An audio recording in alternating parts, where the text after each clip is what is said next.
Welcome back to the second to last part, I almost said the last part, of the Smark Out Moment Awards for 2017. This is the last part for the WWE section side of things, the Wrestler Awards, which is going to talk about all the positives and the negatives of the actual performers themselves that step into the ring.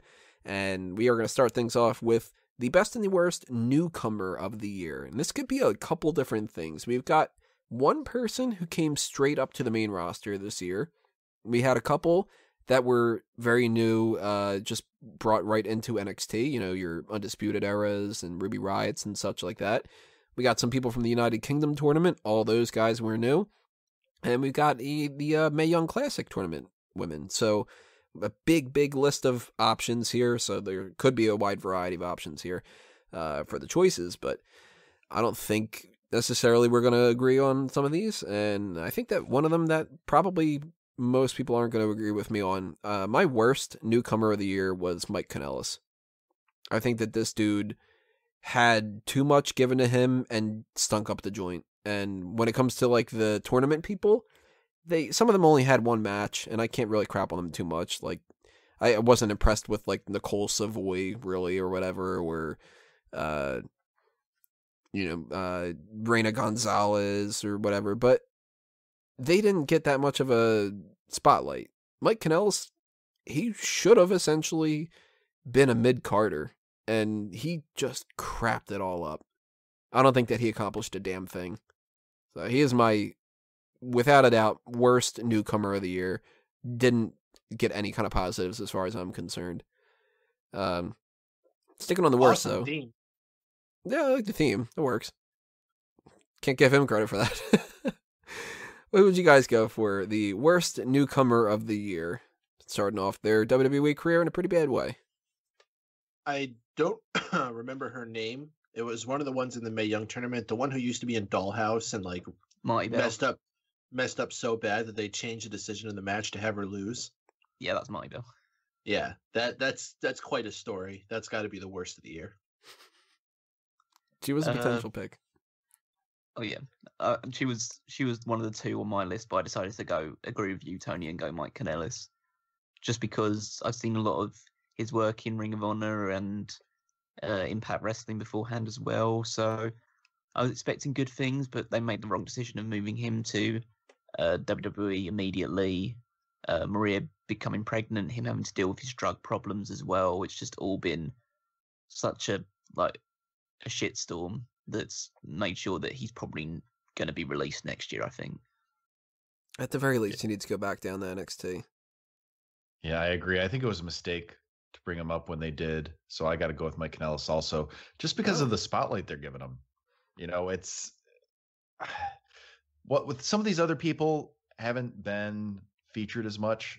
So it's hard to pick them if I've only seen them once or twice, or some of these people I haven't really seen at all because I didn't watch the entire tournament for the Mae Young Classic. But I think he's a pretty easy pick. I'm surprised. I thought that everybody was going to go, you're crapping on him. He doesn't deserve that. But yay, you agree. I'm not saying it's entirely his fault, but you know, it's still not a great first impression. Yeah, I mean, if it wouldn't have had the whole rehab thing, and he can't really avoid when it comes to like Marie getting pregnant. I mean, he could have used a condom, but like that's not something to really crap on him for. But like the rehab thing to me means like, dude, you weren't even in the company for how many months, and you already had to go into the rehab thing. Like, so that's a bad start. Not good in the ring, not good on the mic, didn't make an impression, and he's off TV. Pretty bad. We had some good people, though, and thankfully one of those, I very, very, very almost gave this to Zelina Vega, but gun to my head, I ended up going with Aleister Black. Aleister Black. Aleister Black. I think his quality of matches has been too good to ignore, and he started off the year as just like some dude. Like I didn't really know anything about Tommy End, and I thought that it was going to be one of those like kind of like Bobby Fish, where it was just like I was just some generic guy. But he's won me over pretty well, especially with that Velveteen Dream match. So, yay. Thumbs up to him. But Zelina Vega, really close. Extremely close. Yeah, I almost gave it to Zelina Vega also. I also thought about Kairi Sane. She's been doing good. But for my best, I have to give it to Pete Dunne. Very good pick. I think he is very much part of the future of WWE. I think that match where he won the title was fantastic, and he's definitely one to keep an eye on. Which is funny because I gave it to Tyler Bate. Yeah. He won the tournament and had that many awesome matches with Pete Dunne. And there's nothing wrong with throwing Pete Dunne in there too. I think they both had incredible first years in WWE.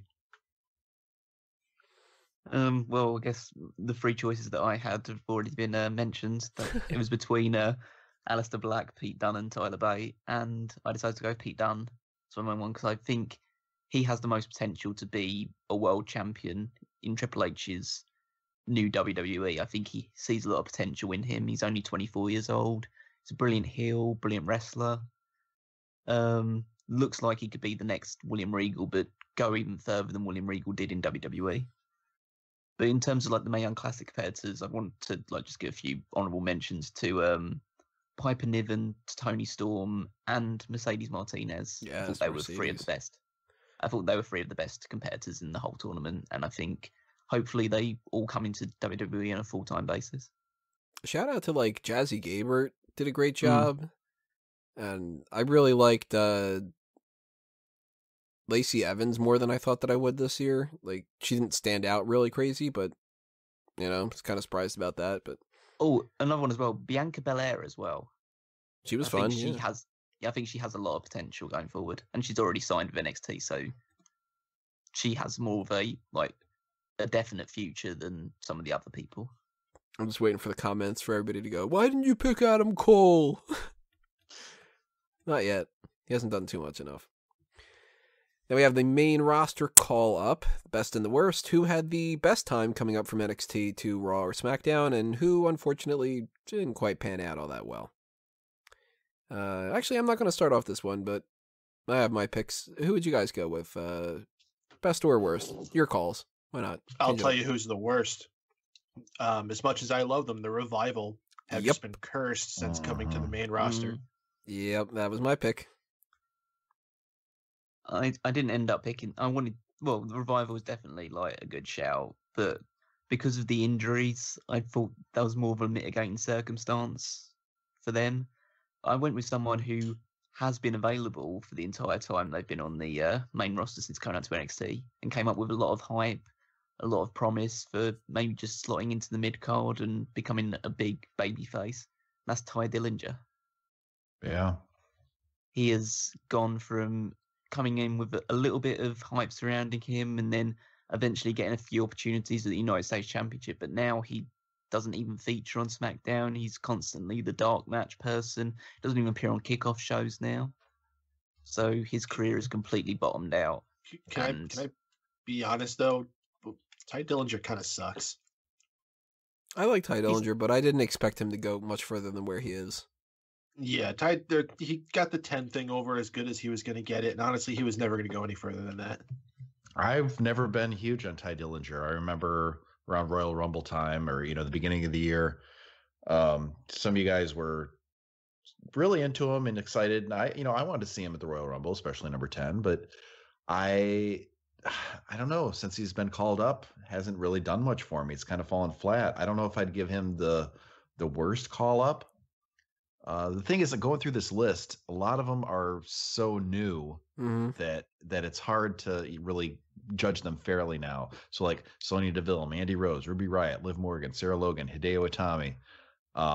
Yeah, there's only 3 people that aren't pretty new, because even Asuka's pretty new. Yeah, so I'm probably, for the worst, I'm probably gonna have to go with the Revival also for the reasons you mentioned. It's just so disappointing, the difference between NXT Revival and main roster Revival. Outside of the Revival, I honestly was thinking about giving this to Shinsuke Nakamura. Because, I mean, he came in with like tons of support, and what the fuck has he done this year? He had a shit feud with Baron Corbin. He beat John Cena. He challenged for the WWE title. He's had a pretty good year. I think he could have had a better one. And I still think he's winning that Royal Rumble, and I think he's going to win that WWE Championship at WrestleMania, but this should have gone better. You know, I will say though, one person that when we talked about this a couple of sections ago, I didn't have much faith in. I mean, I liked him, but I didn't like him enough to think that he was going to be my pick at the end of the year. My best main roster call up, Elias. 100%, yeah. Like, that dude's fucking awesome. I love Elias. He's the only person that's better now than he was in NXT. Yeah. Yeah, I would give you that. He's not my number one, though. My number one is Asuka. They're still protecting her. She's going to be champion, hopefully at WrestleMania, if not sooner.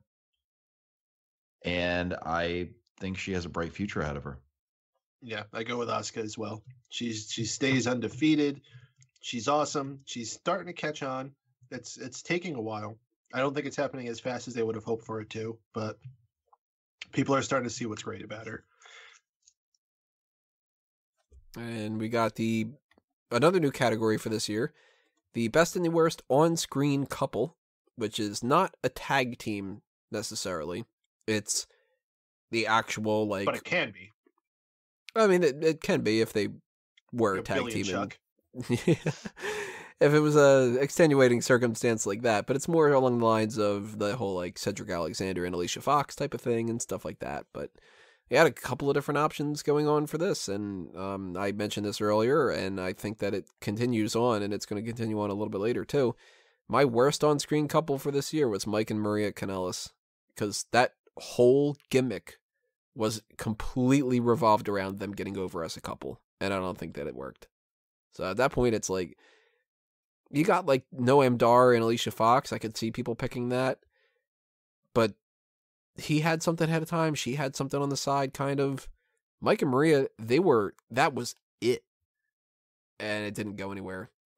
So I kind of feel like, you know, if you're gonna have a team where that's their strength, it needs to be strong, kind of. It's kind of like having a guy who's like, he's a really tough, big guy, but he's kind of small and weak. And I just didn't enjoy it. So, they're my worst on-screen couple of the year, but let's see some other opinions out there. Who you guys got? Who's the worst? Just the worst. My worst couple is Rusev and Lana, because when do you see them together? Right It's along. like they don't even know each other anymore. Mm. That's an awful couple. Yeah, but she calls him Tiger later on at night. Rusev does post some pretty amazing Instagram posts. Yeah. Oh, he has some great ones. I had both like Rusev and Lana and Mike and Maria Kanellis as two of my worst. But I actually have to go thinking about it now with John Cena and Nikki Bella. I could see a lot of people picking them. That's my pick also, yeah. It's Makes such me want to gag. I know, but it seems like such a fake relationship. It seems like they're both using each other to sap off each other's growing fame, rather than I look at them and think, you don't actually like each other. I doubt they even sleep in the same room. Almost like it seems really phony as a relationship. Yeah, it seems like it's just a show. I agree. So the best side of things, I'm actually going to go with the flip side of that and go with the Miz and Maurice. I buy them as like the most natural couple that I don't get sick and tired of seeing. Same, yeah. Yeah, they're good. I put Noam Dar and Alicia Fox. I'm glad that they got actually a best. Yeah. I went with James Ellsworth and Carmella. That was a weird ass For relationship. best? Yeah. Yeah, for best. Just because, like, without Ellsworth, Carmella wouldn't be in the position that she is now, where she is a future SmackDown Women's Champion, it seems. I think it was a very odd couple relationship, and it probably shouldn't have worked, but I think it did for a while. I think they benefit each other, and it gave Ellsworth something to do. I think Ellsworth, in terms of like 2017, will go like wildly underrated for his work. I think he's going to be forgotten about in a month. Kind of. Exactly, be wildly underrated for it. I think it was a good year for him. So that takes us into the other type of teams, which are the actual tag teams. So everything from Absolution to the Brit Am Bruisers and the Colognes and, everybody in between. My worst, I went with the Golden Truth. Not only did they split up, but they didn't do a good job splitting up. Nobody gave a shit about the Golden Truth this year.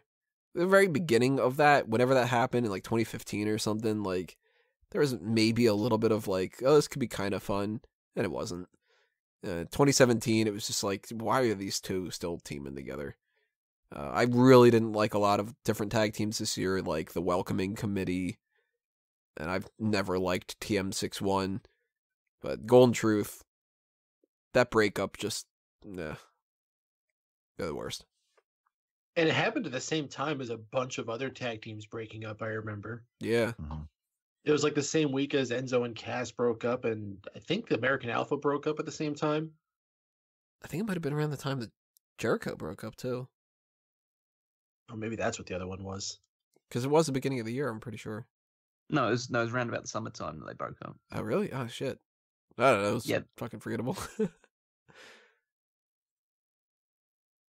In terms of my worst tag team, I went with the Good Brothers, or the Club, or whatever you want to call them. Just due to the fact that they started the year as tag team champions, and just after they lost it at WrestleMania, they just got completely lost in the shuffle. They just became an enhancement team to come out every now and again and say, "Oh, Roman Reigns and John Cena, we think we're great, and you guys are nerds," and then they just lost. And they had these terrible matches with the likes of Heath Slater and Rhino that no one cared about. It was just such a fall from a team that was so dominant in New Japan and looked like they would be an integral part of AJ Styles, growing into WWE. And they're just nothing now. Ski.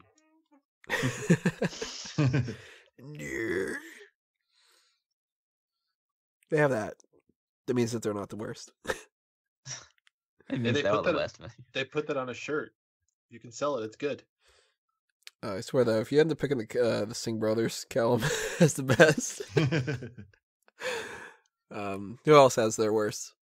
My worst is the Colons. Oh wait, the Colognes. That's what they're. No, they just act like Colons. I'm glad I don't see them very often anymore, though. So that's at least good. Paden? This That's all I one, got. Yeah. this one's gonna hurt. But you want to talk about a team that's been cursed since they got together, or back together, we should say, the Shield. Have we seen a good one case single for this? Shield match? Have we seen one single Shield match with all three of them together? I think we saw one on Raw. The Survivor Series. Yeah, Survivor Series. Ugh. Well, those poor guys. Roman Reigns gets he got rickets or whatever he got. And now Dean Ambrose just got his arm hurt. I don't know what the deal with that's going to be yet. At least 2 to 3 months is what I've heard last. These poor guys can't catch a break. I don't know how they're going to keep pulling this off. To their credit, they're getting really creative in ways to find it keep going, but I don't know how they're going to do it. Dean Ambrose just caught a break. Oh Well, Or a tear, Kit Kat at the very bar. least. I'm surprised Hideo Itami isn't injured again yet. Who was it that posted on the Mega Maniacs the thing? Was it Ben, I think? Yeah. Yeah. It's just that he hurts his arm, lifting his arm. Because he looked like he actually hurt himself there, and I was just like, you gotta be fucking kidding me. Yeah. As far as the best, though, I went with Jericho. They were still just so good at the beginning of the year. I don't think anybody really matches them. Yeah, it was cool when the Hardy Boys came back at WrestleMania. New Day's been good consistently, but I also had to give it to Jericho just because of how above and beyond they were compared to all the other tag teams this year. I'm legitimately shocked that I'm going to be the first person to say the Usos are hands That- down the best tag team this year. That's the team I'm going with too. Usos were on fire this year. Jericho did have a lot of great stuff at the beginning, but they were never really a tag team, you know? Mm. They were two main eventers that were put together for a period. They're probably a better fit Usos for are on-screen a couple. tag team. Yeah, they honestly, it was a bromance, right? Remember when they first were getting together, they were hugging each other. I love you. But He's my Usos, best friend. they're like one of the few like real tag teams we have anymore. Yeah, if you go Like with true purist career-long tag tag teams, teams. Mm-hmm. yeah, the Usos are up there for sure. And I think they've done an amazing job reinventing themselves, which for a while there, they were really, really getting stale. Mm. So lots of credits deserved to them. And it's been a very good year for tag team wrestling in general. So, like, for them to stand out as much, with the New Day doing very well, and the Bar as well were like far better than you'd probably expect them to be at the start of the year. Oh, for They've sure. They've now grown into like one of the best tag teams going right now, which isn't really surprising considering how much of a career Cesaro has dug out for himself in various tag teams and has always done well. So I'm glad you didn't go with the Singh brothers. Best and worst heel. No explanation needed for that. Worst, Emelina. Fucking hated it. Although I almost gave this to Natalia because I just can't stand her as that. But we'll do a double package here. My best, I went with Kevin Owens. I think that he turned on Chris Jericho. He corrupted Sami Zayn. He's feuding with the head of SmackDown. He tried to get all of America to hate him. I don't know how much Vince better. McMahon. Yeah, he beat the shit out of Vince McMahon. Like, I don't know how much better you can get as far as a heel goes for that. So, Kevin Owens is my best. Emelina is my worst, because that's a whole different class of bad. Who wants to go next? You can do both.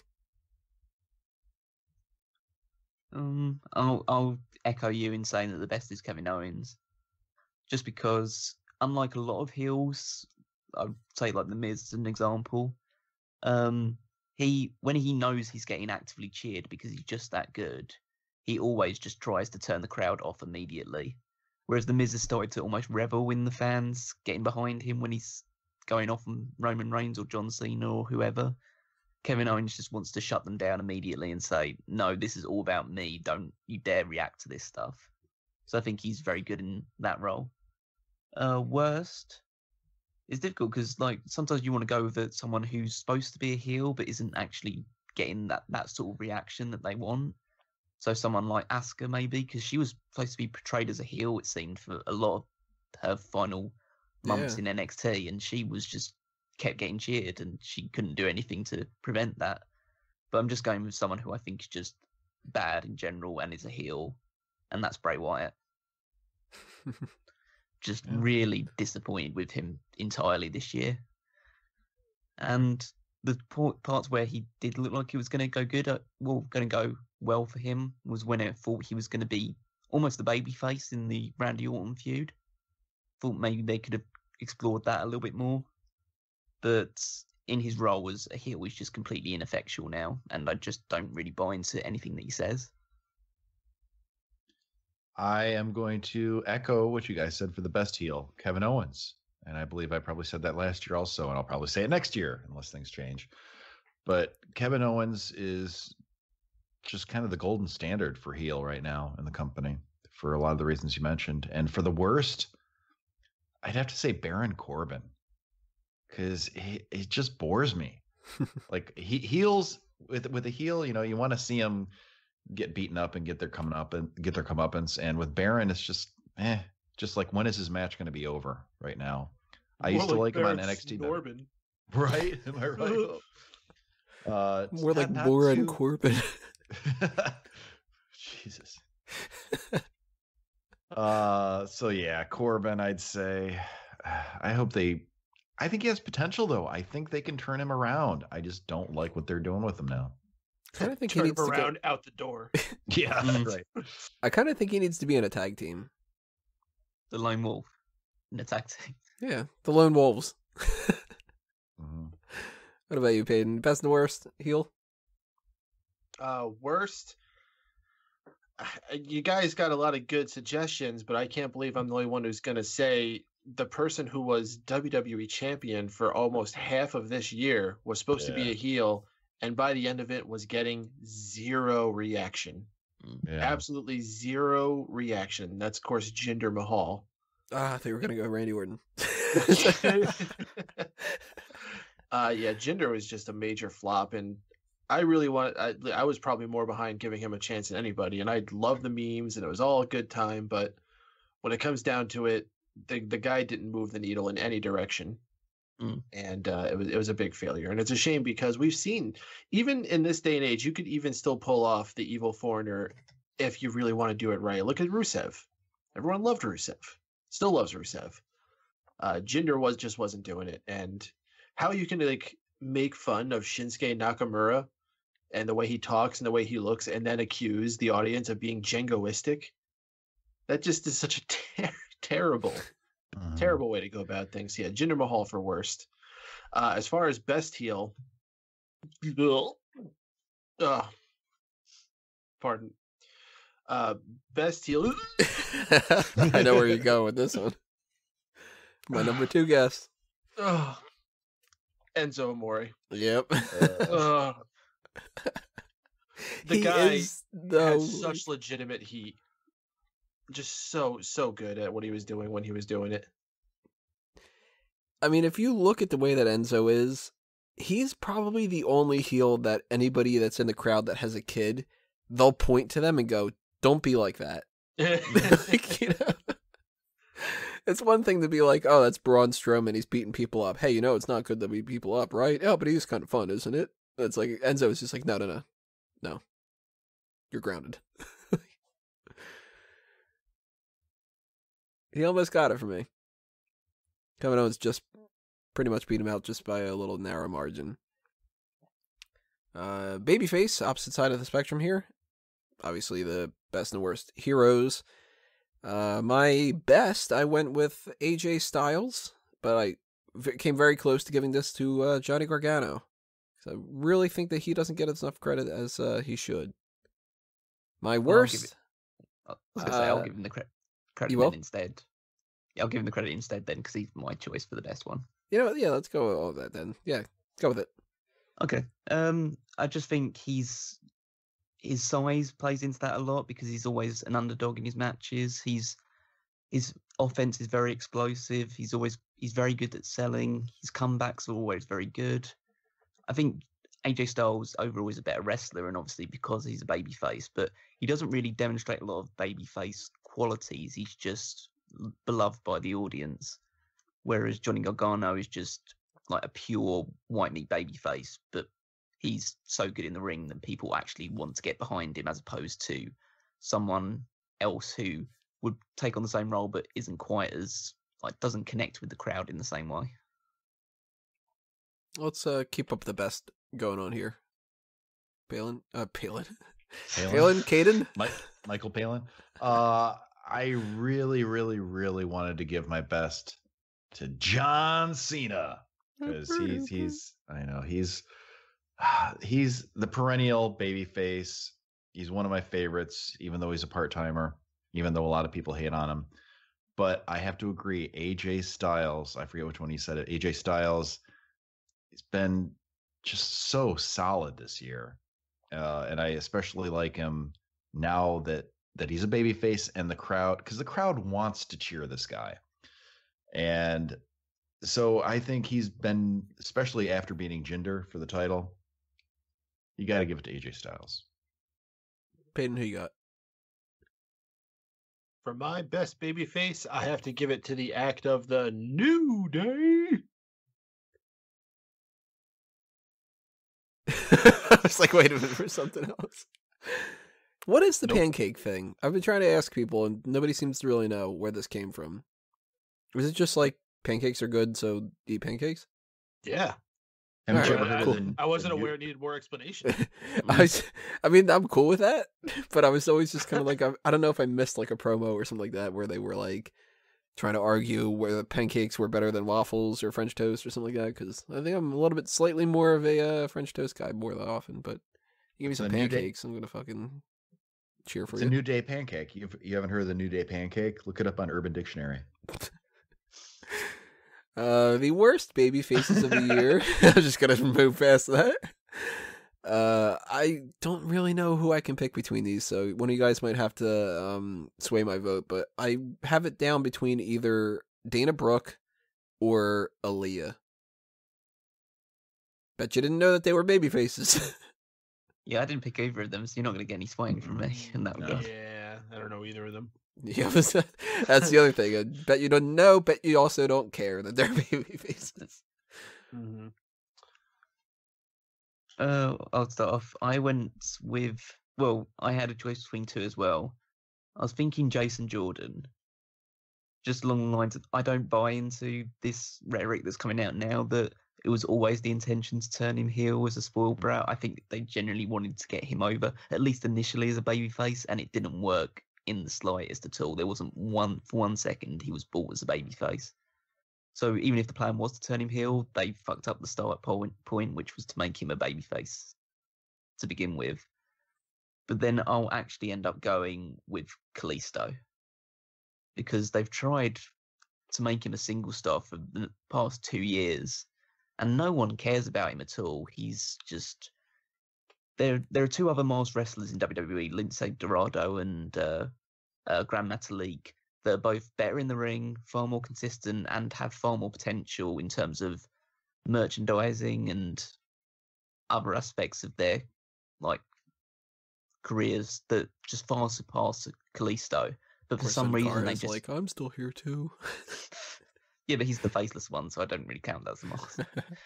But yeah, so I just don't see why they keep trying to push Kalisto or keep shoving him down our throats. I'd rather he just went away. It is kind of bad that they needed to change his theme song back to the other one because people still weren't chanting enough. Just like that kind of thing. It wasn't working. Yeah, so Lucha, Lucha. At least they'll start chanting for like 2 minutes. Or some other worse baby faces. Paden? Calen. Paden? Right. I wanted to give it to Roman Reigns, but he's a good baby face. He has half the crowd on him. The thing is, it's kind of like the Cena thing where a lot of people don't like him. So I'm going to go with the worst baby face is Bailey. Just because it's just not working anymore. The crowd is not working no more. I know, right? The crowd is not on her side. She kind of falls flat. I mean, people are excited for a minute when they see the wacky waving inflatable arm man or whatever the fuck it's called. But the crowd doesn't really care like they used to. They need to do something. Oh, let's just call them the Tube Guys. The Tube Guys, yeah. Paden will understand why I cracked up. Is that okay? I'm missing the reference. It's something that we didn't talk about on the podcast because we're terrible people. Okay. All right. I'll tell you afterward. All right. He'll tell you afterward.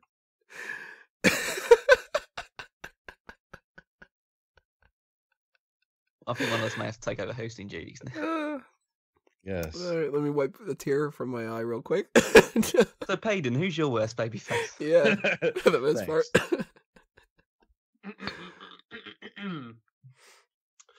Roman Reigns. It's a fair answer.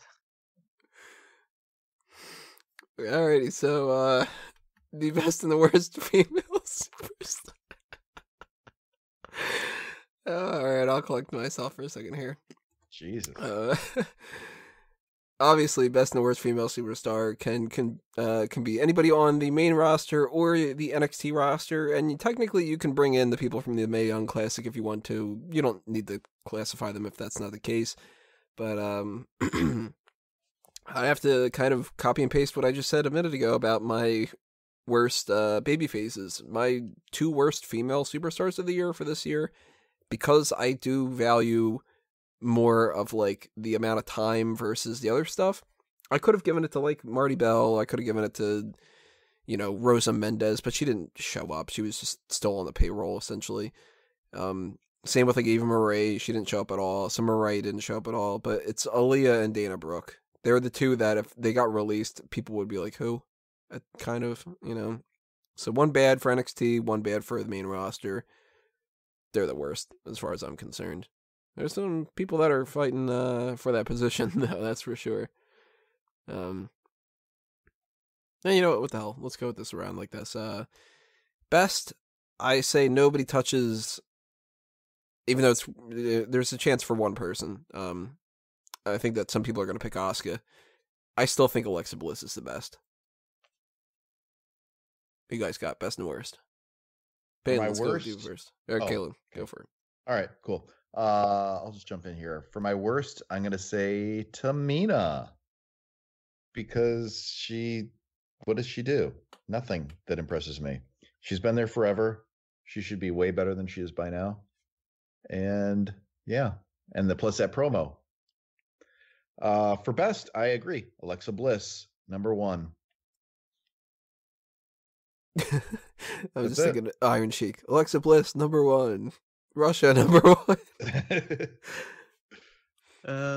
For my worst, I ended up going for Bailey.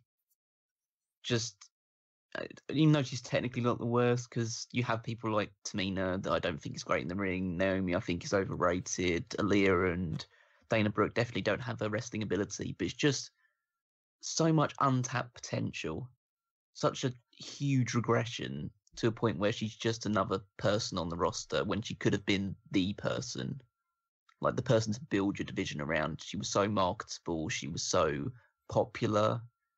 She was putting on very good matches more often than not, and now she's just another ordinary face. She's just Bailey.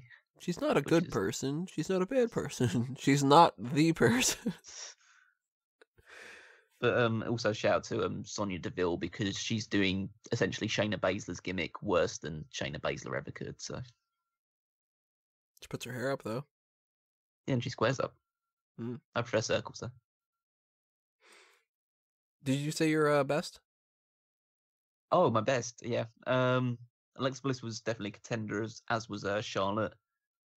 But I went with Asuka. Just the most dominant. She definitely, when she was in NXT, she was generating the most reactions. She was the biggest star in NXT at the point that she left, in my opinion. And I think that she has the most potential going forward as well, especially with her undefeated streak still intact.